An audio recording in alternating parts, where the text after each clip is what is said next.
Здравствуйте, дорогие слушатели. Вы когда-нибудь думали, что один единственный стук в дверь способен перевернуть всю жизнь? Со мной это произошло.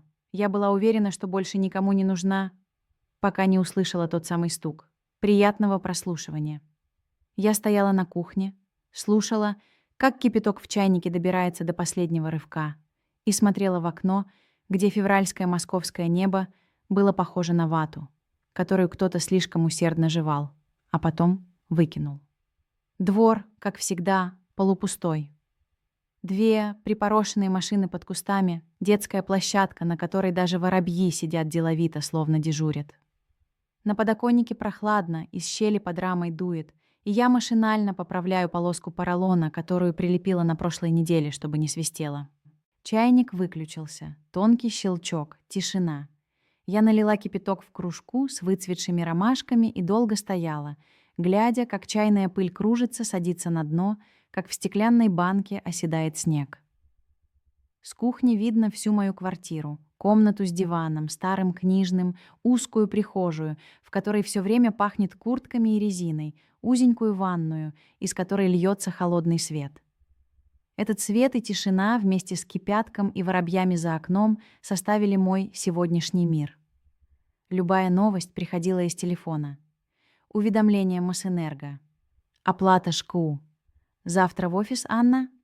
От одного из клиентских менеджеров, которому неизменно отвечаю удаленно. Хотя знаю, что без 5 минут весна, и все равно будут спрашивать. Я села за стол и открыла ноутбук.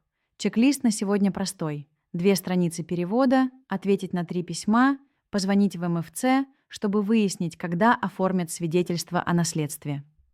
Мама умерла в ноябре, и с тех пор все происходило как будто по списку. Свидетели, справки, в Сбер, в нотариусу, в ЖЭК, в поликлинику за карточкой. То, что происходит по списку, редко похоже на жизнь. Больше-то на бухгалтерию.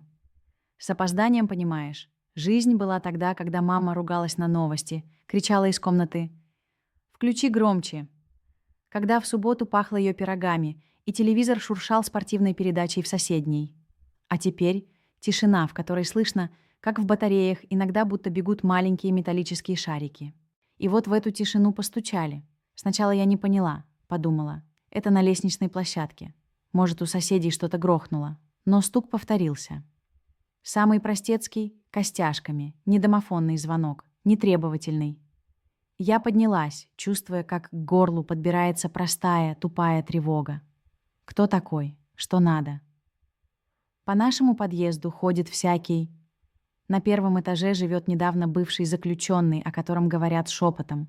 На 3 — семейная пара, которая, кажется, постоянно выясняет отношения, и слышно, как у нее разбиваются кружки. Неделю назад, когда я шла с пятерочки с пакетом гречки, какой-то парень с капюшоном чуть не упал на меня на лестнице и потом долго извинялся, и от него пахло степлером, почему-то железом и бумагой. Я подошла к двери и посмотрела в глазок. За дверью стояла девочка, лет 10, не больше. Шапка с помпоном в одной руке, вторая рука уперлась в щеку, как будто зуб болел. Под курткой школьная форма, что ли, юбка, лосины. И глаза и такие, что сразу понятно. Она уже успела расплакаться, но держится. «Кто?» — спросила я, будто любезность заменит мне смелость.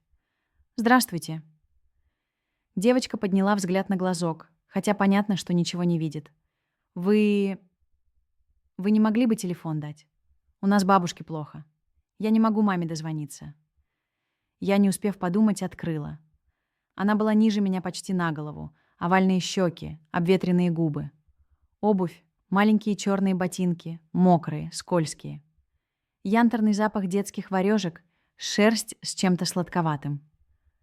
«Как тебя зовут?» — спросила я, отступая, чтобы пропустить ее на коврик и сама не вывалиться в подъезд. «Маша. Мы на 2 живем, прямо под вами». Она говорила быстро, уцепившись рукой за ремешок рюкзака. «Бабушка Лида. Она... ей плохо было, когда я со школы пришла. Она лежит на кухне, и я не знаю. Я звонила в скорую, но там сказали «ждать». Можно позвонить маме, она на работе, а я номера не помню, у меня кнопочный, там все в записной. А он умер, телефон умер. «Заходи», — сказала я, и голос у меня прозвучал крепче, чем я думала. «Давай, набирай». И протянула ей свой. Она мечется, потом быстро диктует цифры. Я сдерживаюсь, чтобы не предложить набрать сама. Звонок, длинные гудки, потом женский голос. «Алло». Машин голос становится на октаву выше. «Мам, бабушке плохо, я домой пришла, она лежит, вот тетя с третьего открыла, я не знаю». С той стороны шум, торопливая речь. Вызвала скорую. «Да». Адрес надо подтвердить. «Да, я уже еду». Заканчивают. Маша возвращает телефон. «Скорая сказала, что будут через 40 минут, но они всегда едут долго». Маша повторила чужую взрослую мысль. «Можно, вы не...» Она на меня смотрит и глотает слезы, хотя держится. «Пойдем вниз», — сказала я. «Вместе. И чай возьмем. И полотенце. И...» Я сама удивилась тому, с какой легкостью стали собираться в голове нужные вещи. «Номер скорой я тоже позвоню, пусть знают, что мы рядом. Ты подожди секунду». Я натянула куртку, сунула в сумку бутылку воды, полотенце. Мама всегда говорила, что полотенце — вещь универсальная. Добавила валидол из домашней аптечки. На всякий случай, хотя понимаю, с валидолом, как с таблеткой от тоски, помогает тем, кто верит. Захлопнула дверь. Резко, как будто от этого можно было стряхнуть с себя тишину квартиры. У Маши дверь распахнулась, мы влетели вдвоем на кухню. Бабушка Лида, маленькая сухая женщина со стриженными седыми волосами, лежала на линолеуме, подложив ладонь под щеку, как будто решила прилечь. У плиты рычал старенький чайник. В комнате телевизор на полную громкость. Какой-то сериал. Мужик в кожаной куртке кого-то убеждал, что все будет хорошо. «Бабушка», — Маша падает на колени, «бабушка, мы вот пришли». Она берет за руку, растирает ей ладонь. Я присела рядом, осторожно потрогала плечо. Глаза у Лидии Павловны, не знаю, почему сразу решила, что именно так ее зовут, были открыты, но взгляд размазанный, как стекло после дождя. Голос, едва слышный, шепчет. «Воды?» «Сейчас», — сказала я, налила из бутылки в кружку, поднесла к губам, смочила их. «Скорая скоро будет, Лидия». Я запнулась. «Как вас?» — спросила Машу. «Лида Павловна», — кивнула Маша. «Лидочка». «Лида Павловна», — повторила я уже ей, чтобы она услышала свое имя. «Держитесь, дышите ровно». Я набрала 103. Голос принимал вызовы, задавал вопросы. Адрес, состояние сознания, жалобы. Я повторяла тщательно. Сознание сохранено. Речь тихая, вероятно, слабость, возможная потеря ориентации, дыхание ровное, жалуется на жажду. Меня попросили измерить пульс, если возможно. И я положила пальцы на тонкий, сухой запястный сустав. Вспомнилось, как мама лежала, и я также считала удары, и как все вокруг уплыло в цифры. 45, 50, 55. «У нее часто давление скачет», — тихо сказала Маша. «И сахар. Она инсулин ставит, но...» Она посмотрела на меня виновато, как будто это ее недосмотр. «Ты все правильно сделала», — сказала я. Позвонила, попросила помощи. Мы вместе усадили Лиду Павловну чуть удобнее, положили под голову свернутое полотенце. Я отключила газ под чайником, убавила телевизор. В квартире стало тихо, слышно только, как в соседях кто-то гремит, как машина за окном запускается с натугой. «А мама где работает?» — спросила я, чтобы Маша не захлебывалась тишиной. «В пятерочке», — сказала Маша. «На кассе. У нее сегодня смена до 2. Она быстро». И добавила. «Папа ушел, когда мне 4 было. Я не помню». Это сказала легко, как факт, как сегодня вторник. «Ты в какой школе?» «В 123-й. Мне в следующем году в среднюю. У нас классная. Нина Аркадьевна, она строгая, но хорошая». Маша говорила и гладила бабушке руку. «Мы сегодня по окружающему на Промоскву. Я там все знаю. Я карту люблю. Вы знали, что у нас в Химках есть парк такой?» Она запнулась, посмотрела на меня, как будто боялась, что говорю я слишком долго не к месту. «Знаю», — сказала я. «У меня мама любила карты. Она всегда в автобусе, как только садилась, сразу маршрут изучать. Видишь, поворот, дом красный. Значит, поворот раньше». И вдруг улыбнулась. «Смотри, ты тоже запоминаешь». Она кивнула. В этот момент дверь распахнулась. Ворвались почти одновременно мама Маши и бригада скорой. Ее мама, я молодая, в красной куртке, с запыхавшимся лицом и руками, которые дрожат, когда она застегивает молнию, не попадает в собачку. Санитары разложили чемоданчики, говорили деловито, измеряли давление, вставляли венку, записывали. Я отступила в коридор, чтобы не мешать.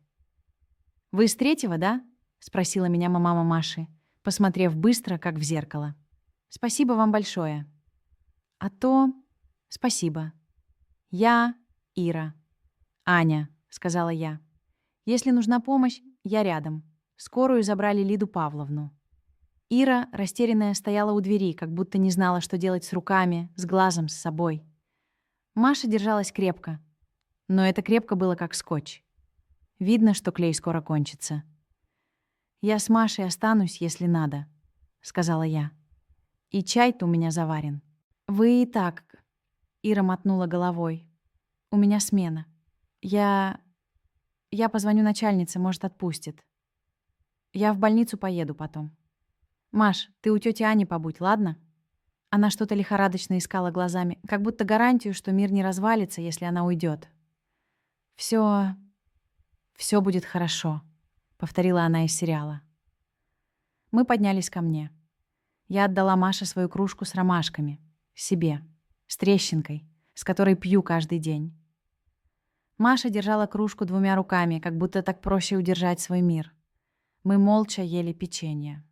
Телефон Иры звонил. Она говорила: «Я в больнице». И да, я потом вечером.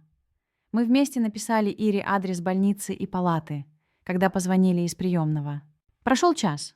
Потом второй. Маше надо было делать уроки. Она достала тетрадь, тушевка в уголке от карандаша. Решала примеры. Я, вместо того, чтобы открыть ноутбук и писать свой перевод, села рядом. Неожиданно хочется в очередной раз ткнуть нос в учебник 3 класса. Проверить, какие теперь правила. Поймала себя на том, что я улыбаюсь. Когда Маша сгибается над задачей и бормочет. 7 плюс 9 — это у нас... Улыбаться было странно. Но улыбка шла как-то сама. Как берет верх привычка держать кружку двумя руками, если холодно. Потом мы попеременно писали Ирине и незнакомому номеру, подписанному «Лидия Павловна». Номер отвечал: «Состояние средней тяжести. В отделении». Ира писала: «Смену отдали. Поеду к маме через час. Маш, будь у тети Ани». Мы смотрели в окна. За окнами сыпал снег. Такой серый, что казалось, он идет с потолка всего города. «У вас красиво», — сказала Маша. «У нас тоже красиво, но у вас как в кино». «У меня мама повесила занавески», — сказала я. Я все собиралась их поменять, а потом решила: пусть будут. Они разноцветные. Она любила яркое. А моя бабушка любит схемы. Она на телевизор ругается, когда там все визжат, и перелистает телевизор на старые фильмы. И кухня ей нравится. Маша аккуратно улыбнулась и вдруг спросила: «А у вас мамы нет?» Я сжала кружку. «Нет», — ответила просто. «Недавно». «А вы плачете?» «Иногда. А иногда нет. В разное время по-разному». Я вспомнила, как неделю назад на кассе в «Пятерочке», когда кассирша сканировала гречку, сосиски и яблоки, я увидела, как в соседней очереди женщина старшая поправляет капюшон маленькому мальчику, как мама делала мне годы назад. И я, без причины, разревелась, а кассирша протянула мне чек, не моргнув, как будто это обычная часть обслуживания. Иногда внезапно. Бабушка говорит, что плакать — это как нос сморкать. Надо, чтобы не болела голова. «Бабушка права», — сказала я. Вечером пришла Ира. Она была еще более усталой, чем утром. Глаза покрасневшие, руки еще дрожали, но дыхание уже устойчивое, человек, который выполнил первую часть миссии. Она села, сняла шапку, волосы прилипли к лбу. «Сказали, инсульт слабый», — сказала она. «Но вовремя привезли. Спасибо, Аня. Я бы без вас...» Она разжала пальцы и вдруг расплакалась. Так тихо, без звука, как плачут уставшие взрослые. «Я Машу заберу. Вы не против?» «Конечно», — сказала я, и услышала, как в голосе моем что-то проваливается. «Но если надо, можно и оставить. Ночь у меня пустая». «Нет», — Ира мотнула головой, — «я постесняюсь вас. Но вы, если что, можно, вы очень...» Она не закончила и встала. «Пойдем, Маш. Спасибо, Аня». Они ушли. Дверь закрылась. Тишина вернулась, привычная, как тапки, в которых проходил весь день. Я подошла к окну, взглянула на двор. Фонари горят чесночными лампочками. Редкие прохожие спешат, прикрыв шапкой уши. На скамейке возле подъезда сидел какой-то дед с палкой. Может, из соседнего подъезда вышел подышать. Я стояла, и мне казалось, что в квартире стало еще пустее, чем утром, хотя на столе стояла кружка Маши, и на стуле ее шапка с помпоном. Я взяла шапку, нагнулась к ней, почувствовала тот самый детский янтарный запах и улыбнулась. Положила аккуратно на спинку стула, как положенные на завтрак приборы. Ночью я долго не могла заснуть. В голове всплывали детали. Как Лида Павловна держала стакан двумя пальцами, как машина рука не вынималась из ее ладони, как Ира говорила «спасибо». Это «спасибо» покрывало весь день, как пледом. Лежала и думала, что не одинока в этом доме с батареями и окнами, с вороньими следами на снегу. Есть девочка Маша, ее мама Ира, бабушка, которая любит схемы и старые фильмы. Есть соседка Надежда Ивановна с 5-го, которая иногда оставляет на лестничной площадке ботинки сушиться, и я ругаюсь, потом улыбаюсь. Есть дворник-таджик, который каждое утро в 5 встает и чистит снег так, как будто он пляж. Утром в домофон позвонили. Я, зевая, взяла трубку. «Да? Это Ира. Можно к вам на 5 минут?» Через минуту они были у меня. Ира с сумкой, Маша в шапке, серьезная. Ира держала в руках бумажный пакет «Пятерочки». «Я вам...» Ира засуетилась. «Вот, там печенье, конфеты. Понимаю, что это мелочи, но... Я очень вас прошу, можно Машу к вам в обед? Мне сегодня надо на час на работу. Отчет. Бабушку пока не переводят, я в больнице до купюры и обратно, а Маше одной страшно». «Конечно», — сказала я, и сердце в груди, как в лифте, пошло вверх. «Пусть остается сколько надо». Маша, пока Ира говорила, мелькнула глазами по моей кухне, подозрительно заглянула в ноутбук, где происходило мое полезное, но скучное рабочее, таблицы, цифры, слова. На столе лежала стопка маминых рецептов, аккуратно переписанных ее почерком. Там были оладьи на кефире, кисель из ягод, салат из цветной капусты. Я вечно откладывала, то ли перебрать, то ли ничего не трогать. «А что у вас за салаты такие?» — звонко спросила Маша. «Мамины рецепты», — ответила я. Она все записывала. Я не все умею. «Давайте вместе», — предложила Маша, как будто речь шла об элементарном. Выглянуть в окно или причесать кошку. Мы с бабушкой всегда делаем шубу. Но я умею и салат оливье. Только горошек надо. «Горошек у меня есть», — сказала я. «И картошка. Давай попробуем». И вдруг поняла, что именно этого мне и хочется. Ровно повторить то, что делали миллионы людей в нашей стране. Не оригинальничать, просто поставить на стол миску, где все порезано кубиками, и перемешать. Это акт, который забирает тоску из рук и оставляет взамен усталость и запах майонеза. Мы варили картошку и яйца, чистили, резали. Маша рассказывает мне про свою школу, как их физрук женился на учительнице химии, и теперь люди шепчутся. Я рассказываю Маше про свою работу, про то, как сейчас все тексты одинаковые, но иногда попадается что-то живое. Письмо от какого-нибудь человека из Уфы, который просит перевести инструкцию для дедушки. Мы смеемся. Смеемся, когда Маша отрезает слишком большой кусок колбасы и сразу отправляет его в рот. Это проба. И когда я говорю, что попробую еще раз, и понимаю, что кусок колбасы, втайне нарезанный для пробы, оказывается самым вкусным куском в мире. Мы сдвигаем на подоконник банки с кактусом и алоэ, ставим миску с салатом на стол, нажимаем ложкой. Салат пружинит, как губка. Позже приходит Ира, быстро, на минуту, ей снова бежать. Она смотрит на нас и на миску, и на то, как у Маши майонез на носу, и на меня с ножом в руке. И я вижу, как в ее взгляде появляется облегчение. Настоящее. Как будто мир, как мягкое тесто, начал хоть чуть-чуть поддаваться ее усилиям. «Я на час», — говорит Ира. «Вы это...» Она осматривает пустые банки, чайник, тостер, я киваю. «Все нормально». «Спасибо, Аня. Вы как будто у нас давно». После обеда мы пошли в больницу. Я думала, что останусь у входа, подержу сумку с передачей, яблоки, зубная щетка, домашние тапки. Но Ира сказала: «Проходите, если не занятно. Мне не занятно». Мы поднялись на 3-й этаж, запах больницы, смесь хлорки и чего-то кислого сразу в нос. Палата длинная, на 6 коек. У окна Лида Павловна. Она сидит, на щеках розовые пятна, как в детстве у меня после коньков.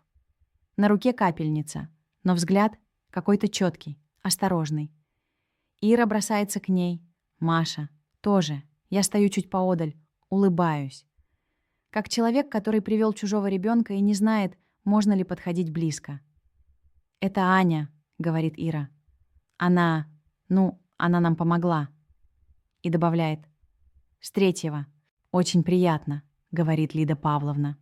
Голос у нее мягкий, и на секунду мне кажется, что это моя мама говорит, но нет, тембр другой. «Спасибо вам, доченька. Вот так живем. Думаем, что все сами. И тут...» Она машет рукой, как будто стряхивает воду с кистей. Машенька у нас умница. Но у нас же в стране так и положено. Друг другу помогать, когда беда. Иначе никак. Я киваю. Жизнь становится ясной, как линейка. Вечером мы возвращаемся, я у себя мою посуду, сажусь работать, надо доделать перевод, надо ответить менеджеру. В голове внезапная чистота. Эти 2 дня как 2 кусочка пазла, которые вставились на свое место и перестали болтаться. Так началась новая жизнь. Не то чтобы жизнь до этого не была жизнью, но теперь у меня появились ритуалы, которые нельзя придумать по списку.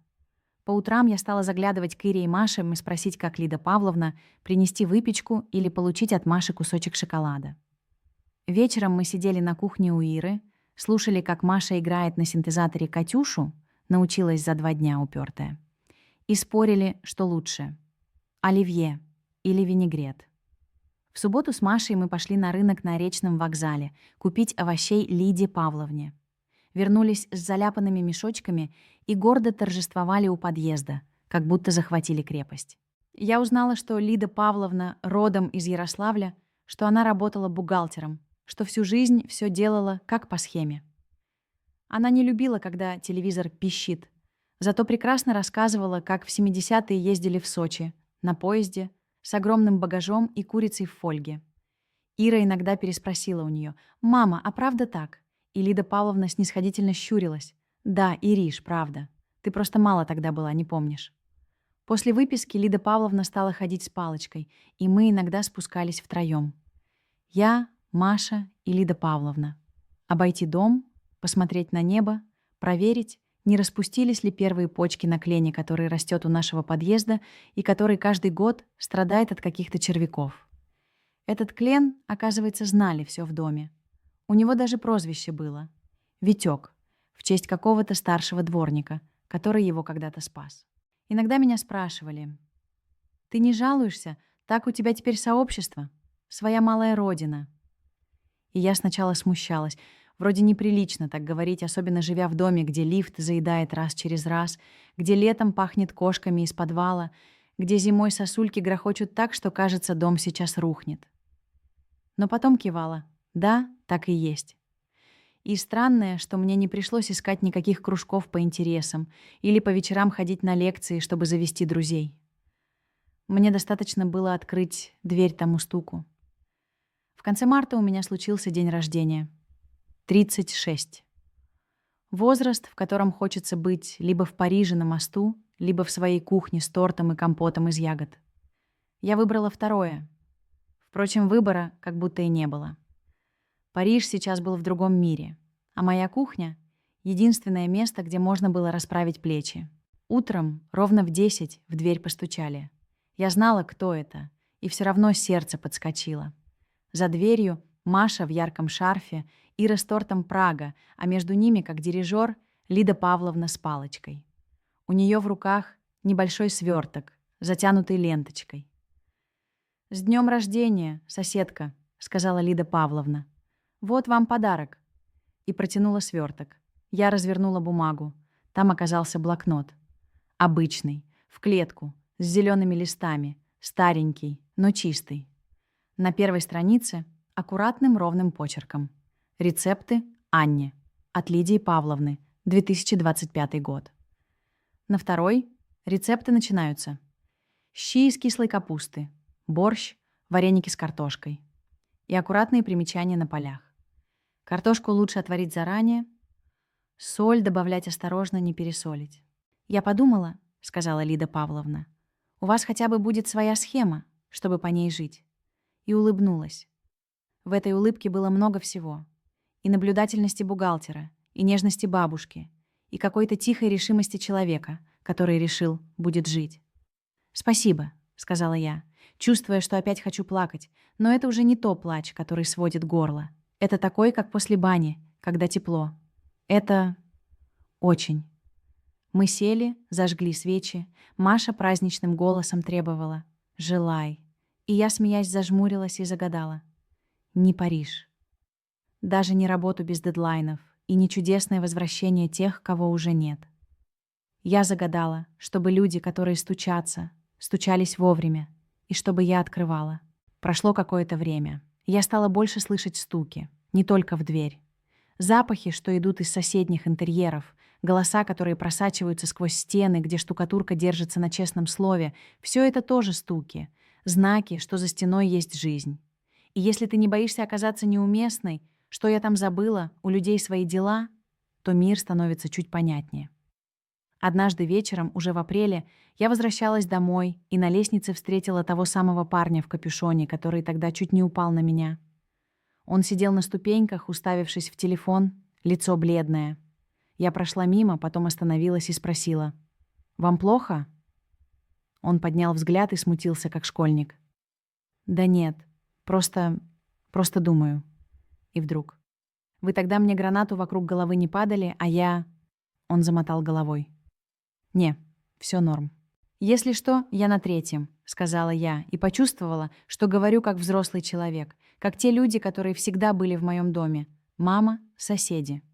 И это тоже стук, предложение кем-то быть рядом. У меня теперь тоже был свой стук.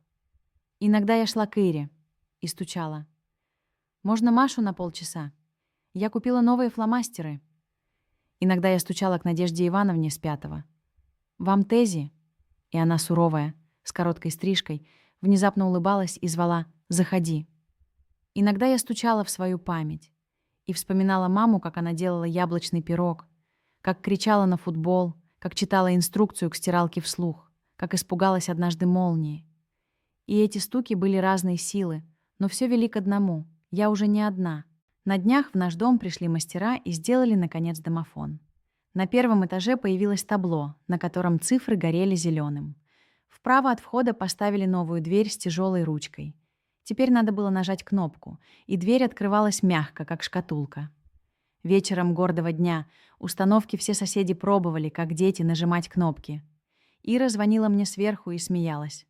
«Работает». Надежда Ивановна снизу сидела на скамейке, обсуждала с дворником пользы и вреды. А я думала, что самые важные звонки все равно совершаются костяшками пальцев, тихо, чуть слышно. И что когда-то, в тот февральский день, этот почти невесомый звук соединил две кухни, две жизни, две коллекции простых вещей: полотенце, чай, валидол, ромашки на кружке. У каждой есть свои схемы, свой порядок, свои привычки. Но есть вещи, которые мы делаем только вместе. Как резать вареную картошку и спорить кубиками или брусочками. Как слушать, чем занимается чужая дочерюка в школе. Как говорить «спасибо», когда даже не знаешь, за что. За то, что двери откроются вовремя, или за то, что кто-то не испугался. За все. Когда мне снова кажется, что осталась одна, я помню, в дверь постучали, и я открыла. И каждый раз, когда берусь за ручку, знаю, что-то доброе уже произошло. Оно маленькое, чтобы его не разглядели сразу, но крепкое, как узел на нитке, тот самый, на котором держатся пуговицы наших зимних пальто, и потому переживет не один сезон.